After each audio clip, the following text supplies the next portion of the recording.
Yes. हाँ जी। Good afternoon everyone.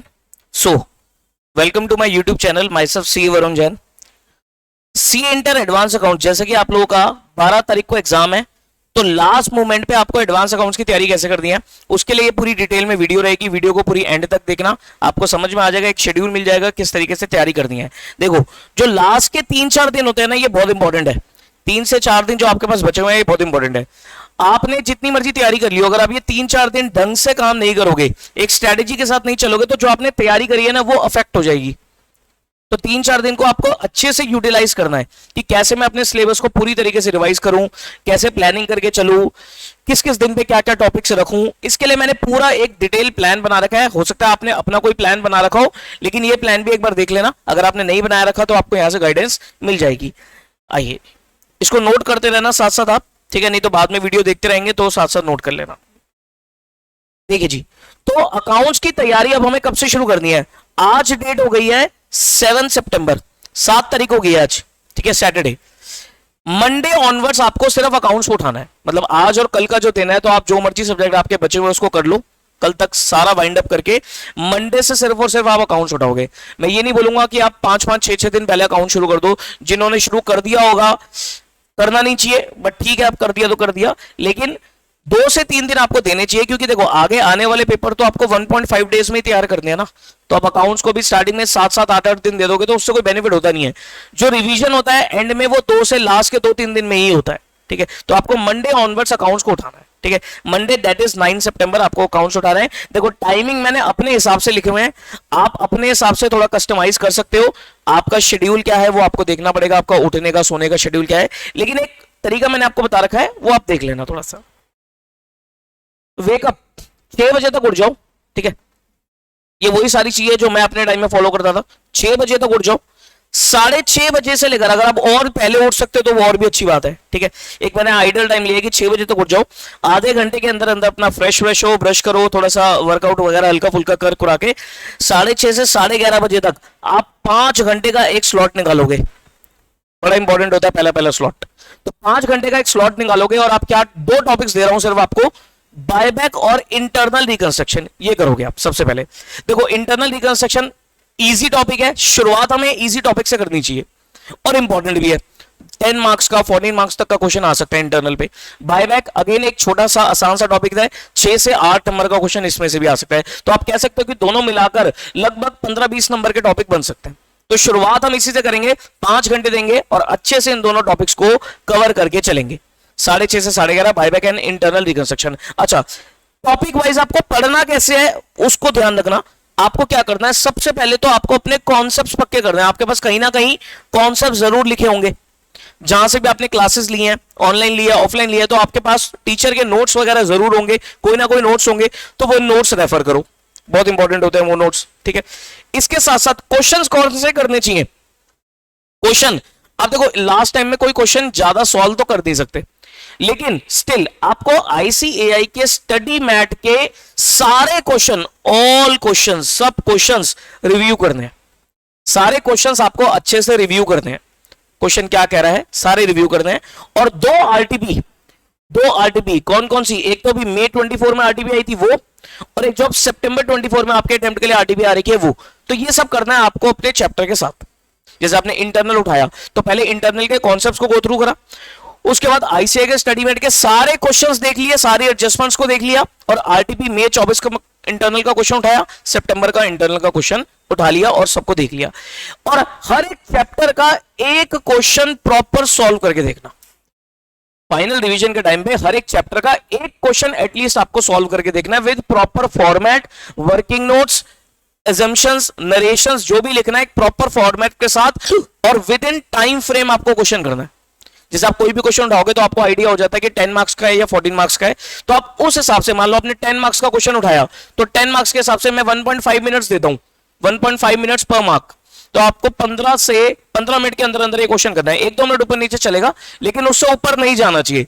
मतलब ऐसा नहीं होना चाहिए कि 15 के आपने 30 मिनट्स लगा दिए, 15 के 20 मिनट तक मैक्सिमम चलेगा, इससे ऊपर नहीं जाना चाहिए। 10 मार्क्स का क्वेश्चन, यही अगर 14 मार्क्स का क्वेश्चन है तो लगभग आपका 20 से 25 मिनट, कि 20-25 मिनट के क्वेश्चन के 20-25 मिनट के अंदर अंदर क्वेश्चन करना है, तो ऐसा क्वेश्चन उठा के आपको सॉल्व करके देखना है, हर चैप्टर का एक क्वेश्चन जरूर सॉल्व करना। एमसीक्यूज वगैरह आईसीए के स्टडी मैट में जितने भी एमसीक्यूज दे रखे हैं, एक आईसीए का पोर्टल बना हुआ एमसीक्यू का, उसको भी आप देख सकते हो, ठीक है। कुछ इसके अलावा कोई और किताब कुछ भी रेफर करने की जरूरत नहीं है, इवन मेरी भी बुक रेफर करने की जरूरत नहीं है। एंड टाइम पे जो मेरी बुक करनी थी वो टाइम अब खत्म हो गया, अब आपने कर ली जो करनी थी। अब आपको लास्ट मोमेंट पे सिर्फ आईसीआई स्टडी मैट और आरटीपी सिर्फ इतना करना है, क्योंकि लास्ट टाइम में आप जितने मर्जी क्वेश्चन देख लो, एंड में आपके काम कॉन्सेप्ट आने वाले हैं कि आपको कॉन्सेप्ट कितने याद है, तो कॉन्सेप्ट पे टाइम ज्यादा देना आपको, ठीक है।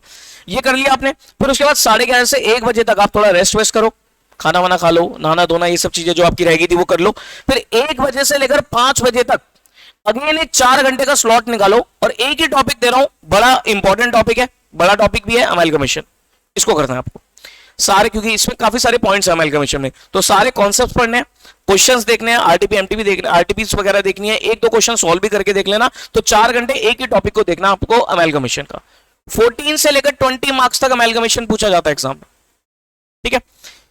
5 से 6 फिर 1 घंटे का, फिर आप लोग रेस्ट दोगे, अपना चाय वाय पी लो, ठीक है, इवनिंग वॉक वगैरह करने जाना है, थोड़ा सा घूम फिर लो, रेस्ट कर लो, रिलैक्स कर लो।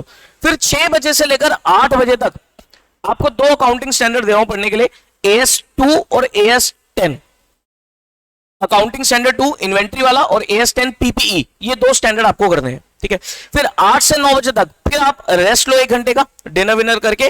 फिर 9 बजे से लेकर 11 बजे तक, 11:30 बजे तक, जब तक भी आप पढ़ना चाहो, 2 AS दे रहा हूं आपको, AS12 और AS13। AS12 और 13, तो ये पहले दिन का टारगेट है। तो देखो पहले दिन में हमने क्या क्या कर लिया, हमने बायबैक कर लिया, इंटरनल कर लिया, अमेलगमेशन कर लिया, और 4 हमने अकाउंटिंग स्टैंडर्ड कर लिए। मोटा मोटा अगर मैं बात करूं ना, मोटा मोटा अगर मैं बात करूं, तो आप 30 और लगभग 10 से 15 मतलब 40-45 मार्क्स की तैयारी पहले दिन में ही कर जाओगे। प्रेशर आपका देखो, पहले 2 दिन मैंने थोड़े आपके लिए हैवी रखे हैं, जो आपका 9th और 10th हैवी रखा है, सो दैट आपका 11th रिलैक्स रहे। 11th में अनवांटेड से टॉपिक हो गए, बेकार बेकार से टॉपिक हो गए, इजी से टॉपिक हो गए, वो मैंने रखे हुए हैं, ठीक है। तो 9th और 10th में आपको थोड़ा इंपॉर्टेंट मेन चीजें करवा रहा हूं, ठीक है। तो 9th का ये हो गया काम आपका, आराम से अपना 11:30 बजे तक सो जाओ। उसके बाद 10 सितंबर ट्यूसडे को फिर वही 6 बजे उठो, 6:30 बजे से 11:30 बजे तक अगेन एक 5 घंटे का स्लॉट निकालो, और एक ही टॉपिक उठा रहा हूं मैं यहां पर, कंसोलिडेशन का। उठते ही आपको क्या करना है, फ्रेश माइंड से कंसोलिडेशन का टॉपिक पढ़ना है, along with 3 accounting standards, AS21, 23 and 27, ठीक है। ये तीनों स्टैंडर्ड कंसोलिडेशन रिलेटेड ही हैं, तो इनको अच्छे से गो थ्रू करो, इनको अच्छे से पढ़ लो, ठीक है। फिर वही 11:30 से 1 बजे तक अपना रेस्ट करके, खा पी कर, फिर दोबारा 1 बजे से लेकर 5 बजे तक 4 घंटे का एक स्लॉट निकालना है आपको, और उसमें आपको schedule 3 final accounts of company, balance sheet, P&L schedule 3 वाली वो देखनी है आपको, और एक cash flow statement accounting standard 3 ये देखना है आपको, ठीक है। शेड्यूल 3 का इस बार मुझे लग रहा है क्वेश्चन आएगा ही आएगा, 10 to 14 मार्क्स का आएगा, क्योंकि पिछली बार भी नहीं पूछा इन्होंने। इस बार मुझे लगता है क्वेश्चन, आज छोटा सा एक 5 नंबर का डिविडेंड का क्वेश्चन था, लेकिन इस बार मुझे लगता है एक बड़ा क्वेश्चन पूछ सकते हैं, तो उसको अच्छे से करके जाना। और कैश फ्लो स्टेटमेंट तो ठीक है, आ भी सकता नहीं भी आ सकता, ज्यादा बड़ा नहीं आएगा, उसका 6-8 नंबर तक का, मैक्सिमम 10 नंबर तक का क्वेश्चन, ठीक है। इसको करके जाना, ठीक है। तो ये आप 4 घंटे के अंदर अंदर आराम से ये वाले 2 टॉपिक हो सकते हैं आपके। फिर वही 5 से 6 का रेस्ट देना आपको, और 6 से 8 2 अकाउंटिंग स्टैंडर्ड उठा रहा हूं, practical standards, important standard, AS19 lease वाला और AS20 आपका EPS वाला, इसको उठा लेना। फिर 8 से 9 अगेन 1 घंटे का रेस्ट देकर, फिर रात को 9 से 11, 11:30 तक आपको 3 अकाउंटिंग स्टैंडर्ड उठाने हैं, AS17 सेगमेंट वाला, AS11 फॉरेक्स वाला, और AS16 आपका बोरिंग कॉस्ट वाला। ये वाला काम आपका टारगेट है डे नंबर 2 का, ठीक है। वही 11, 11:30 बजे सोकर 11 सितंबर को एग्जाम से एक दिन पहले वेडनेसडे को आप लोग वही 6 बजे उठेंगे, 6 से 6:30 बजे तक, 11:30 बजे तक 5 घंटे लगाना, और ब्रांच अकाउंट कर लेना। अब 5 घंटे का टाइम में ब्रांच अकाउंट को दे रहा हूं, बहुत सारे बच्चों को ब्रांच कम पसंद है, बच्चों को मुश्किल लगता है, मुश्किल तो है नहीं, खैर वो थोड़ा कॉन्सेप्ट उसमें ज्यादा है, तो ब्रांच आपके जितना कर रखा है उतना रिवाइज कर लेना। मतलब 5 घंटे का टाइम मैं आपको दे रहा हूं, ब्रांच जो भी करना है ना वो 5 घंटे के अंदर अंदर कर लेना। अगर कोई टॉपिक आपका रहता है, थोड़ा सा टाइम लगाना है, तो इस 5 घंटे में लगा लो, जितना पढ़ा है उसको रिवाइज कर लो, इसके बाद नहीं उठाना ब्रांच, जितना हो गया, नहीं तो कोई दिक्कत नहीं है। अगर आपका ब्रांच ठीक से नहीं भी हुआ है, तो क्वेश्चन नंबर 6 में चांसेस है ब्रांच का क्वेश्चन आने के, उसको स्किप कर देना। मतलब जिस भी क्वेश्चन में ब्रांच आएगा, अगर आपका नहीं हुआ है तो उसको स्किप कर देना, ठीक है। That is up to you, वो तो आप डिसाइड करोगे कि आपको क्या अटेम्प्ट करना है, वो आपकी क्या तैयारी है क्या नहीं है, उस हिसाब से देख लेना, ठीक है। फिर 11:30 से 1 बजे तक फिर वही रेस्ट लेकर 1-1.5 घंटे का। 1 से 5 बजे तक छोटे छोटे थियोरिटिकल स्टैंडर्ड डाल दिए। AS1 हो गया, 4 हो गया, 5 हो गया, 29 हो गया, ये मैंने डाल दिया। AS1 4 5 29, ठीक है। उसके बाद वही 5 से 6 का रेस्ट लेकर 6 से 8 यहां पर आपका AS22 हो गया डेफर्ड टैक्स वाला, AS28 हो गया इंपेयरमेंट वाला, और AS26 हो गया इंटेंजिबल एसेट्स का, इसको निपटा लेना, ठीक है। फिर 8 से 9 रेस्ट लेकर 9 से 11 11:30 बजे तक यहां पर हमने जो ऐसे स्टैंडर्ड है, AS25 10-15 मिनट का स्टैंडर्ड अगर पढ़ा है अपने तो, AS15 15-20 मिनट का स्टैंडर्ड अगर आपने पढ़ा है तो, AS18 रिलेटेड पार्टी 15-20 मिनट का स्टैंडर्ड है। फ्रेमवर्क का एक टॉपिक है इसमें, गोइंग कंसर्न का क्वेश्चन आता है, गोइंग कंसर्न का प्रैक्टिकल पार्ट, इसको कर लेना, ठीक है। Introduction and applicability of AS, SMC, non SMC, level 1 2 3 4 enterprise पे क्या कंडीशंस है, इनको पढ़ लेना। सारा काम स्टडी मैट से कैसे करना है, कॉन्सेप्ट पढ़ना है, स्टडी मैट के क्वेश्चन करने हैं और दोनों RTP को देखना है, ठीक है। तो ये इस तरीके से आपको प्लान बनाकर चलना है तीनों दिन का, ठीक है। आप देखोगे 11 तारीख को मैंने कोई भी ऐसा टॉपिक नहीं डाला, ब्रांच एक डाला है वो सुबह सुबह डाल दिया 5 घंटे के लिए। उसके बाद जो मैंने स्टैंडर्ड्स डाले हैं ना, ये सारे चिल्लर स्टैंडर्ड है, थोड़े छोटे छोटे छोटे 15-15 20-20 मिनट के स्टैंडर्ड है, ये मैंने डाले हुए। इसमें जितना हो जाए, जो नहीं करा आपने कोई दिक्कत वाली बात नहीं है। देखो एंड टाइम पे ज्यादा मिस चक्कर में नहीं पड़ेंगे कि ये भी रह गया वो भी रह गया, जितना कर लिया उसको अच्छे से रिवाइज कर लो लास्ट के 3 दिनों में, तो आपका काम बन जाएगा। स्ट्रेटेजी के साथ चलो, प्लानिंग के साथ चलो। अब 12 सितंबर एग्जाम डे, वेरी इंपॉर्टेंट, बहुत इंपॉर्टेंट, किस टाइम पे हम क्या करें। सुबह सुबह 6 बजे उठते ही 6:30 से 9:30 3 घंटे लगाकर MTB जरूर देखकर जाना।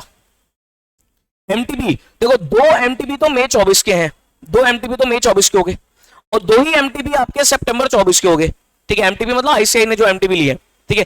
इनको देखकर जाना आपको एग्जाम वाले दिन पर, सुबह 3 घंटे लगाना, 3 घंटे में जितना देख पाओ उतना देख लेना। क्योंकि देखो अगर यहां से 4 MTB से अगर 15-20 नंबर कवर हो गए तो आपने सुबह सुबह देखे होंगे तो आप आराम से फटाफट क्वेश्चन कर दोगे वाले। और आ जाते हैं MTB से question as it is, copy paste भी आ जाते हैं, ठीक है। तो इसको देखकर जाना, अगर कॉपी पेस्ट नहीं भी आएंगे तो उसी पैटर्न पे फिगर्स चेंज करके क्वेश्चन आ जाएगा, तो आपको देखा देखा लगेगा, तो आपको अटपटा नहीं लगेगा, आप आराम से कर दोगे क्वेश्चन। MTB जरूर देख के जाना एग्जाम वाले दिन पर, ठीक है। उसके बाद 3 घंटे आपने ये देख लिया, फिर 9:30 से 10:30 अपना रेडी वेडी हो जाओ, ब्रेकफास्ट करके जाना, खाली पेट पेपर देने मत जाना। बहुत सारे बच्चे खाली पेट पेपर देने चले जाते हैं, ऐसा मत करता, पेट आपका भरा होना चाहिए। एक हेल्दी चीजें खा के जाना, ज्यादा इतना एक्सेसिव मत खा लेना कि वहां पर नींद आ जाए, हल्का फुल्का खा के जाना, इतना खा के जाना कि आपकी बॉडी में जान रहे, चक्कर वक्कर नहीं आने चाहिए, ठीक है, क्योंकि खाली पेट दिमाग नहीं चलेगा फिर आपका। तो ब्रेकफास्ट वगैरह करके 10:30 से 12 बजे तक, अब देखो ये सब्जेक्टिव है आपका, ये वाला टाइम सब्जेक्टिव है, क्योंकि डिपेंड करता है किसका सेंटर कितना दूर है, तो वो अकॉर्डिंगली उस हिसाब से निकलेगा, ठीक है। लेकिन 12 बजे तक लास्ट आपको पढ़ना है, उसके बाद आपको किताब नहीं उठानी है। 12 बजे तक जिसको जो करना है कर लो, डिपेंड करता है क्या है। अब लास्ट का जो टाइम है इसमें मैं क्या करूं, अगर आपके पास टाइम है फॉर्मेट्स वगैरह देख लो, जैसे कंसोलिडेटेड बैलेंस शीट का फॉर्मेट देख लिया, शेड्यूल 3 बैलेंस शीट का आपने पूरा फॉर्मेट देख लिया, जो भी फॉर्मेट वाले हैं आपने एक बार फॉर्मेट देख लिया, फिर भी टाइम बच गया तो जो भी AS वगैरह है, AS के नाम नंबर को अच्छे से रिकॉल कर लो। AS कोई आपको क्विकली फटाफट कुछ रिवाइज करना है तो उसको रिवाइज कर लो, दैट इज सब्जेक्टिव, ये टाइम सब्जेक्टिव है, स्टूडेंट टू स्टूडेंट डिपेंड करेगा। लेकिन 12 बजे के बाद कोई भी बुक्स नहीं उठाएगा, क्योंकि 12 बजे के बाद सिर्फ फॉर्मेलिटी की पढ़ाई होती है, जो पढ़ाई होती है वो भी खराब हो जाती है, ठीक है। और अपना चुपचाप एग्जाम सेंटर पे पहुंचाना। अगर आपका एग्जाम सेंटर ये है कि मेरे तो घर के पास में ही सेंटर है, मैं तो सर 1 बजे भी निकलूंगा तब भी मैं 1 बजे 1:15 1:20 मैक्सिमम 1:30 तक मैं पहुंच जाऊंगा, अगर इतना पास है तब भी 12 बजे से 1 बजे तक आपको कुछ नहीं पढ़ना। सर करूं क्या, कुछ मत करना, अपना थोड़ा रेस्ट कर लेना, पेरेंट्स के साथ मम्मी पापा के साथ बैठ जाना, भाई बहन के साथ बैठ जाना, या तो भगवान के आगे बैठ जाना, ठीक है, कुछ भी कर लेना, लेकिन इस टाइम पे आपको पढ़ना नहीं है। बिल्कुल भी सेंटर पे पहले मत पहुंच जाना, क्योंकि पहले पहुंच गए और कोई जान पहचान का बंदा मिल गया तो जान के बच्चे क्या करते हैं, एक दूसरे को ना परेशान करते हैं कि तूने ये कर लिया, तूने वो कर लिया, तूने वो कर लिया। उससे जो आपका कॉन्फिडेंस होगा, अगर मान लो किसी ने कोई चीज बोल दी कि तूने ये कर लिया और आपने हो सकता है वो चीज ना करी हो, या आप उस टाइम पे रिकॉल नहीं कर पा रहे हो, कॉन्फिडेंस बिल्कुल गिर जाएगा, वो चीज नहीं करनी है। और मैं ये चीज गारंटी देता हूं, जो आपने पढ़ा है ना आपको एग्जाम सेंटर पे सब कुछ याद आएगा, प्रोवाइडेड कि आपका माइंड रिलैक्स हो। कई बार बच्चे बोलते हैं सर मैं तो बिल्कुल ब्लैंक हो गया, एग्जाम पेपर आते ना मैं ब्लैंक हो गया। वो ब्लैंक क्यों हो जाते हो, क्योंकि यहां स्ट्रेस बहुत बढ़ जाता है, प्रेशर और स्ट्रेस बहुत ज्यादा बढ़ जाता है, वो तो रहेगा ही रहेगा। देखो सीए इंटर लेवल आप दे रहे हो, प्रेशर स्ट्रेस तो रहेगा ही रहेगा, उसको तो हम खत्म नहीं कर सकते, लेकिन हाँ उसको रिड्यूस कर सकते हो to an acceptable lower level. ये कैसे रिड्यूस कर सकते हो? थोड़ा मेडिटेशन करके, थोड़ा माइंड को रिलैक्स करके। तो ये टाइम, ये चीज आपको करनी जरूरी है, ठीक है।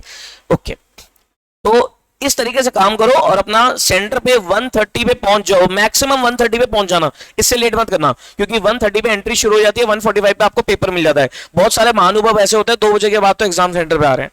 ऐसी बेवकूफियां मत करना। सीए एग्जाम से ये कोई सीए एग्जाम्स में एक एक मिनट आपका बहुत इंपॉर्टेंट है, बहुत कीमती है, उसको मत वेस्ट करना। तो 1:30 पे पहुंच के 1:40 एंट्री करते ही 1:45 आपको पेपर मिल जाएगा और अपना पेपर पढ़ना, और फिर 2 बजे आपका शुरू हो जाएगा। जो आपने 6 से 8 महीने 10 महीने जो आपने मेहनत करी है ना, वो अब आपके 3 घंटे में टेस्ट होगी। तो ये 3 घंटे जो आपकी लड़ाई होती है ना, इसको बहुत अच्छे से आपको लड़ना है, ठीक है। कॉन्फिडेंस रखना अपने ऊपर कि मैं कर सकता हूं और मैं कर लूंगा।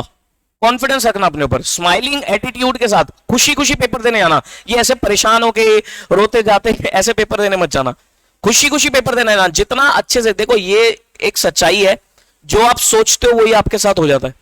अगर आप सोचोगे कि भाई मेरा पेपर बहुत अच्छा होगा, मेरे एग्जाम बहुत अच्छे होंगे, मैं पक्का पास होऊंगा, पक्का पास हो जाऊंगी इस अटेम्प्ट में, रैंक लेकर आऊंगा, रैंक लेकर आऊंगी, वो आएगी ही आएगी आपकी, वो होएगा ही होएगा आपके साथ। सब कुछ हमारी सोच के ऊपर होता है कि हम कैसा सोचते हैं। आप सोचोगे ही नेगेटिव कि पता नहीं क्या होगा, पास होऊंगा या नहीं होऊंगा, कुछ नहीं पता, पेपर कैसा आएगा, मुश्किल आएगा, आसान आएगा, वही चीज घट जाएगी। अगर आप अपने आप को कंफ्यूज करोगे कि क्या होगा क्या नहीं होगा, तो कंफ्यूज ही रहोगे, फिर पता ही नहीं लगा क्या होगा क्या नहीं होगा, ठीक है। तो एक अच्छी स्ट्रेटेजी के साथ जाओ। कुछ छोटी छोटी बातें ध्यान रखो, वैसे आपको पता ही है, लेकिन कई बार बच्चे इसमें गलती कर देते हैं। कुछ अपनी बेसिक चीजें हैं वो एग्जाम में जरूर लेके जाना। एडमिट कार्ड होना चाहिए आपके पास। बहुत सारे बच्चे एडमिट कार्ड भूल जाते हैं, एडमिट कार्ड लेके जाना, फिर फोन कर करके नहीं तो एडमिट कार्ड मंगाओगे। एक प्रॉपर स्टेशनरी आपके पास होनी चाहिए, ब्लैक बॉल पेन आपको पास होना चाहिए। अगर आप स्केल पेंसिल यूज करते हो तो होना चाहिए, वैसे मैं तो अवॉइड करता हूं, लेकिन अगर कोई यूज करता है तो वो होना चाहिए उसके पास। कैलकुलेटर होना चाहिए, और पेन एक नहीं, कम से कम 4-5 तरीके, मतलब 4-5 पेन लेके जाना, कभी भी कोई भी पेन आपका साथ छोड़ सकता है, ठीक है। कैलकुलेटर होना चाहिए आपके पास, कैलकुलेटर जरूर लेके जाना। कई बार बच्चे कैलकुलेटर ही भूल जाते हैं, महान, तो कैलकुलेटर होना चाहिए आपके पास। पानी की बोतल जरूर लेके जाना, पता नहीं एग्जाम सेंटर पे पानी मिले ना मिले, हालांकि मिलता है, लेकिन still school to school depend करता है। आप अपना पानी अपने साथ कैरी करके लेके जाना, ठीक है। मोबाइल फोन बिल्कुल अलाउड नहीं होते, मोबाइल फोन मत लेके जाना, उसको घर पे ही छोड़ के जाना, या अगर बैग लेके जा रहे हो तो बैग में रख देना, लेकिन घर ही छोड़ के जाओ। क्या करना है आपको 3 घंटे में मोबाइल फोन का, ठीक है। एग्जाम सेंटर में जाओगे ना, तो मैं ये कहता हूं कि भाई पब्लिक ट्रांसपोर्ट को यूज करो, या फिर किसी से ये बोलो कि मेरे को ड्रॉप कर दे। खुद से सेल्फ ड्राइव मत करना। सर ऐसा क्यों? ऐसा होता है, देखो एग्जाम का ना प्रेशर और स्ट्रेस होता है। आप सेल्फ ड्राइव करके जा रहे हो ना, तो प्रेशर स्ट्रेस में आप ड्राइव कर रहे हो, रिस्क रहेगा। तो कभी भी मैं आपको एडवाइस नहीं करूंगा सेल्फ ड्राइव करके जाओ। हमेशा या तो पब्लिक ट्रांसपोर्ट यूज करो, कैब हो गया, ऑटो हो गया, मेट्रो हो गया, जो भी आप यूज करना चाहते हो वो ट्रांसपोर्ट यूज करना जो आपको टाइम पे पहुंचा दे। ऐसे नहीं कि आपने कोई बस पकड़ ली और बस जैम में ही फंसी रहेगी, ठीक है। दिल्ली में बहुत जाम लगता है, ठीक है। तो पब्लिक ट्रांसपोर्ट यूज करना, मेट्रो यूज कर लेना, कैब यूज कर लेना, या अगर आपके कोई घर में आपको ड्रॉप कर सकता है तो आप उसकी मदद ले सकते हो, ड्रॉप कर सकते हो। 2-3 दोस्त अगर मिलके जाना चाहते हो तो वैसे भी जा सकते हो, हालांकि अकेले अकेले ही जाना चाहिए। मैं तो कहता हूं अकेले अकेले जाओ। मैं पता क्या करता था, मैं एग्जाम सेंटर पे पहुंच जाता था 10-15 मिनट पहले, और मेरे सर्दियों में एग्जाम हो जाता था, तो मैं एक पार्क में कोना पकड़ लेता था, चुपचाप वहां बैठा रहता था। मतलब बिल्कुल दूर होता था, कोई दिखने वाला नहीं, मुझे किसी को पता ही नहीं होता था कि मैं वहां आया हुआ हूं, क्योंकि मुझे पता है कि मैं किसी से भी मिलूंगा तो बातचीत होगी होगी, और इस टाइम पे क्या बात होगी, पढ़ाई की बातचीत होगी, और बेकार हो जाएगा सारा काम। और पेपर देती चुपचाप मैं भागता था, बिल्कुल नहीं रुकता था। पेपर देने के बाद, ये बहुत इंपॉर्टेंट है, पेपर जब आपका खत्म हो जाएगा तो चुपचाप आप अपने घर पे ही आओगे, किसी से कोई डिस्कशन नहीं करना, और वो पेपर उठा के आपको घर पे देखना भी नहीं है, उसको ड्रॉर में अपना जहां भी रखना रख के अगले पेपर की तैयारी पे मूव कर लेना। 2-3 घंटे रेस्ट करके अपना सोकर खा पीकर अगले पेपर की तैयारी पे मूव करना, ठीक है। ये बहुत इंपॉर्टेंट बात है, अगर आप इसको ढंग से फॉलो करोगे ना, तो आपका जो रिजल्ट होता है ना, आप देखना 5 से 10 नंबर वैसे इंक्रीज हो जाएंगे आपके रिजल्ट में। बच्चे इग्नोर ही कर देते हैं इन बातों को, इग्नोर नहीं करनी चाहिए, आपको फॉलो करनी चाहिए। अब जो 100 नंबर का पेपर है अकाउंट्स का, इसके 2 पार्ट्स हैं, 30 मार्क्स इज फॉर एमसीक्यूज और 70 मार्क्स इज फॉर सब्जेक्टिव, ठीक है। जो सब्जेक्टिव पोर्शन है, मेरी एडवाइस रहेगी कि आपको सबसे पहले 2 घंटे के अंदर अंदर ये 70 नंबर पूरे करने हैं। देखो पहले जो 15 मिनट का रीडिंग टाइम है, इस रीडिंग टाइम में आप क्या करना, पहले तो वो क्वेश्चन ढूंढ लेना जो आपको छोड़ना है, उसको काटा मार देना कि ये क्वेश्चन मुझे छोड़ना है, वो देखना पड़ेगा आपको कौन से टॉपिक में दिक्कत है, वो क्वेश्चन छोड़ देना। फिर उसके बाद आप एक रैंकिंग बना लेना कि पहले ये करना है, फिर वो करना है, फिर वो करना है, फिर वो करना है। मतलब 15 मिनट आपको पहले इन चीजों पे काम करना है कि कौन सा छोड़ना है, और प्रायोरिटी लिस्ट बना लेना कि पहले कौन सा क्वेश्चन करूंगा, फिर उसके बाद कौन सा क्वेश्चन करूंगा। फिर भी आपके पास उसके बाद अगर टाइम बच जाएगा तो फिर आप कोई ना कोई क्वेश्चन आप पढ़ना शुरू कर सकते हो। ऐसा बिल्कुल मत करना कि 15 मिनट में पेपर आया तो क्वेश्चन नंबर 1 से रीड ही करने शुरू कर दिया। वो रीड तो आपका 15 मिनट तक एक ही क्वेश्चन रीड करते रह जाओगे आप। प्लानिंग के साथ, स्ट्रेटेजी के साथ काम करो। आपको 15 मिनट में पहले जो क्वेश्चन छोड़ना है उसको हटा दो, फिर एक रैंकिंग बना दो, फिर आप अपना एमसीक्यू रीड करने हैं या आपको जो अपना क्वेश्चन रीड करना है वो आप रीड करते चले जाओ। ठीक है, टारगेट शुड बी कि 2 घंटे के अंदर अंदर 70 नंबर का पेपर आपको पूरा करके चलना है। ठीक है, 2 घंटे में 70 नंबर का मैं आपको टारगेट दे रहा हूं। अगर आपका हो गया तो अच्छी बात है, बहुत अच्छी बात है, आपकी स्पीड बहुत अच्छी है। इनकेस अगर नहीं होता, मैक्सिमम बच्चों का 70 नंबर का पेपर 2 घंटे में नहीं होगा। कितने नंबर का होगा सर? 60 से 65 नंबर का ही कर पाएंगे। सर ऐसा क्यों? ऐसा इसलिए क्योंकि देखो अब जो 20-20 नंबर के क्वेश्चन है ना वो 10-14 मार्क्स में आ रहे हैं, तो टाइम लगेगा उनको करने में। ठीक है, क्योंकि 30 मार्क्स के एमसीक्यू डाले, यहां पर टाइम कम लगेगा। ठीक है, तो आप 2 घंटे में 60-65 नंबर का पेपर कर पाओगे। 70 का कर दोगे तो बहुत ही अच्छी बात है, उससे बढ़िया तो कोई बात नहीं होती है। लेकिन जितना भी हो गया, 60 का हो गया, मैं एक रफ साइड पकड़ के चलता हूं कि आपने 60 मार्क्स का पेपर कर लिया 2 घंटे के अंदर अंदर। ठीक है, अच्छी बात है। अब आप क्या करो, एमसीक्यूज पे आ जाओ। नहीं तो क्या होगा कि आप 3 घंटे भी लगा दोगे तब भी 70 नंबर का पेपर पूरा नहीं होगा, एमसीक्यू कर ही नहीं पाओगे, या एमसीक्यू जल्दबाजी में करोगे, गलत ही होंगे। फिर 1 घंटा आपको रिजर्व रखना है एमसीक्यू के लिए, क्योंकि एमसीक्यू ऐसे सीधे सीधे एमसीक्यू नहीं है, केस बेस्ड एमसीक्यू है, केस स्टडी बेस्ड एमसीक्यूज है। तो केसेस आपको पढ़ने पड़ेंगे, कैलकुलेशंस करनी पड़ेगी, सॉल्व करके देखने पड़ेंगे चीजों को। ठीक है, तो ये 30 मार्क्स के एमसीक्यूज हो गए। 1 घंटा आप दो, ठीक है, 1 घंटा है आपके पास, लेकिन आपको टारगेट लगाना है कि मुझे 40 मिनट्स मैक्सिमम 40 मिनट्स के अंदर अंदर आपको ये एमसीक्यूज निपटाने हैं पूरे। ऐसा करने से आपके पास लास्ट में 20 मिनट बच जाएंगे। अब 20 मिनट में आपके पास यहां पर दोबारा आ जाओगे, फिर सब्जेक्ट पे जो क्वेश्चन रह गया, आधा अधूरा हुआ, उस पे टाइम लगा देना। इससे क्या होगा, आप मैक्सिमम पेपर पूरा कर पाओगे। देखो मेरा टारगेट ये होना चाहिए कि मैं मैक्सिमम पेपर पूरा अटेम्प्ट कर दूं। 100 मार्क्स का पेपर कर सकते हो, बहुत अच्छी बात है। अगर नहीं होता कई बार 100 मार्क्स का, तो एटलीस्ट 90, 95, 97, 98 इतने मार्क्स का पेपर अटेम्प्ट करके आओ। नहीं तो बच्चे बेवकूफी क्या करते हैं, 80-80 नंबर के पेपर अटेम्प्ट करके आ रहे हैं। 80 नंबर के पेपर अटेम्प्ट करके आओगे तो नंबर 50-60 ही आएंगे, फिर नहीं आएंगे। और जबकि ये पेपर ऐसा आप आराम से 80+ ला सकते हो अगर आप ढंग से इसको पढ़ के गए हो, ढंग से, प्लस 3 घंटे में वो ढंग से आप काम कर रहे हो, तो आप आराम से 80+ ला सकते हो। ठीक है, तो ये स्ट्रेटजी आपको थोड़ी सी ध्यान रखनी है। फॉर्मेट, वर्किंग नोट, एजम्पशंस, अच्छे से पेपर करना, काटापीटी मत करना। हर क्वेश्चन को एक नए पेज से स्टार्ट करना, हर क्वेश्चन के हर पार्ट को नए पेज से स्टार्ट करना। जैसे मान लो आपने क्वेश्चन उठाया, उसमें 10 नंबर का इंटरनल रिकंस्ट्रक्शन है और 10 नंबर का लेट्स से कैश फ्लो का क्वेश्चन है। तो इंटरनल रिकंस्ट्रक्शन फ्रेश पेज से आपने उठाया और मान लो वो 1.5 पेज में जाकर कंप्लीट हुआ आपका, तो उसके नीचे से ही आपको कैश फ्लो नहीं शुरू करना, वो पेज को छोड़कर आधे पेज को अगले पेज से कैश फ्लो को उठाना। मतलब हर क्वेश्चन का एक सिंगल क्वेश्चन आपका सेपरेट फ्रेश पेज से शुरू होना चाहिए। नीट एंड क्लीन प्रेजेंटेशन रखोगे, काटापीटी अवॉइड करना। ठीक है, इस तरीके से काम करो। बाकी आप समझदार हो, फाउंडेशन लेवल भी आप देकर आ चुके हो, तो आपको पता है कि कैसे क्या चीजें करनी चाहिए। ठीक है, चलो, तो ये स्ट्रेटजी आप फॉलो करो। एक नंबर है मेरा 9717175748। अगले 3 दिन तक, Monday Tuesday Wednesday even exam Thursday तक, मैं आपके साथ पूरा अवेलेबल हूं। आप मुझे कोई भी डाउट होता है, चाहे मुझसे पढ़े हो या नहीं पढ़े हो, चाहे मुझसे कहीं से भी कनेक्टेड हो, मुझसे क्लास ले चुके हो या पहले कभी क्लास ली थी, पहले कभी आपने कोई ऑनलाइन क्लास ली थी, रिकॉर्डेड क्लास ली थी, लेकिन अभी भी आपका क्लियर नहीं हुआ, पेपर दे रहे हो, या फिर आप यूट्यूब से कनेक्टेड हो या किसी भी तरीके से आप कनेक्टेड हो मुझसे, तो you can ask me doubt. आप मुझसे डाउट पूछो, आई विल व्हाट्सएप यू, मतलब व्हाट्सएप पे आप पूछना और मैं आपको उसका डेफिनेटली जवाब दे दूंगा। अगले 3 दिन मैं इंटर वाले बच्चों के लिए बैठा हूं, इंटर फाउंडेशन जिनका भी एग्जाम है, तो अकाउंट्स का एग्जाम होता है, तो ये 3 दिन पूरे एक्टिव हूं मैं। आराम से आप मुझसे डाउट्स पूछो और आपको जवाब मिल जाएगा। बट कॉल मत करना, कॉल अननोन पिक नहीं होगी, फिर आप परेशान होते रहोगे। व्हाट्सएप कर देना, व्हाट्सएप का रिप्लाई जल्दी कर दूंगा मैं आपको। ठीक है, चलिए फिर, तो ये तरीका आप लगाओ एंड ऑल द बेस्ट। अच्छे से तैयारी करो, खुशी खुशी जाना पेपर देने। Good luck, bye bye.